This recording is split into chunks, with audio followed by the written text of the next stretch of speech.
ആക്ഷേപിക്കാനും കുറ്റപ്പെടുത്താനും മനഃപൂർവ്വം പാലക്കാട് ജില്ലയുടെ അപ്പുറത്ത് അവിടെങ്ങാണ്ട് ഒരു ആന ചത്തു. അതിന് കേന്ദ്രമന്ത്രി പറയുന്നത് മലപ്പുറത്ത് ചത്തു എന്നാണ്, മലപ്പുറത്തുകാർ കൊന്നു എന്നാണ്. മനസ്സിലായോ? ഇങ്ങനത്തെ ഒരു കാലഘട്ടത്തിലാണ് നമ്മൾ ജീവിക്കുന്നത്.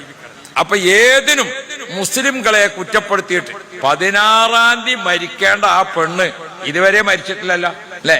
നമ്മളെ പത്രങ്ങളൊക്കെ ഇങ്ങനെ തൂക്ക് കയറി ഒരു ഭാഗത്തും ആ പെണ്ണിന്റെ കഴുത്ത് ഒരു ഭാഗത്തും വെച്ചുകൊണ്ട് ഫോട്ടോ കൊടുത്തല്ലോ അല്ലെ?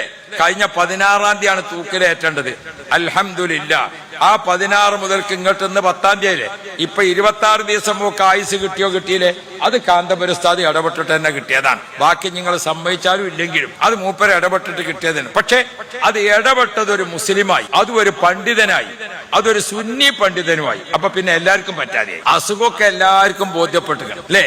ഈ അസുഖക്കാർക്കും വെള്ളാപ്പള്ളിക്കും ഒക്കെ ഒരു ഗുളിക കൊടുത്താൽ മതി അല്ലെ? ഞാൻ ഓർമ്മപ്പെടുത്തുന്നത് അങ്ങനത്തെ ഒരു കാലത്ത് ഇസ്ലാമിന്റെ സൗന്ദര്യം, ഇസ്ലാമിന്റെ സാഹോദര്യം, ഇസ്ലാമിന്റെ സമാധാനം, ഇസ്ലാമിന്റെ നേതൃത്വം മുഹമ്മദ് മുസ്തഫ അവരെ നമ്മൾ ശരിക്കും ഓർമ്മിപ്പിക്കുന്ന നമ്മുടെ റബീഉൽ അവ്വലിന്റെ ആ വല്ലാത്ത ഒരു തബറുക്കുൽ ആസാർ ഉൾപ്പെടെയുള്ള മൗലിദുൻ നബി സല്ലല്ലാഹു അലൈഹി വസല്ലം അത് നോളജ് സിറ്റിയിൽ നടക്കുമ്പോൾ 25-ാം തീയതി തിങ്കളാഴ്ച സുബ്ഹി നിസ്കാരത്തിന് മസ്ജിദുൽ ഫുതൂഹ് നോളജ് സിറ്റിയിലെ വലിയ പള്ളിയിലേക്ക് എത്തിച്ചേരാം.